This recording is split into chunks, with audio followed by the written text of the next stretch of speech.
Happy low carb po sa ating lahat. Ito po ang ating salad ngayon. Chicken and eggs and vegetable salad. So ayan guys, gumawa po muna tayo ng ating sauce na vinegar, olive oil at saka mustard. Yun lang po ang ating sauce. Tapos nilagay po natin dito ang ating mashed na cauliflower at saka cherry tomatoes, iceberg salad. Hahalo-haluin lang po natin ito. At saka ang ginawa ko po, soft boiled egg po ako. Tapos, syempre, ilalagay na natin yan. At saka lastly, na ilalagay na po natin yan ang ating avocado. So, kasi ang avocado po is very sensitive siya.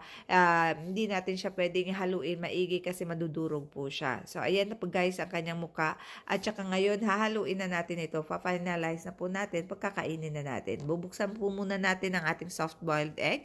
Perfect po siya. So, ayan. Tapos, pwede din kasi ang aking nilagay dito guys na chicken ay baked chicken. So, yan ang nakikita nyo ngayon ay yung kanyang chicken breast. Pwede din tayo maglagay ng kanyang chicken wings or di kaya kanyang chicken thighs. So, ayan guys, sana nagustuhan ninyo ang ating salad ngayon which is low carb, 100% low carb para sa ating low carb diet.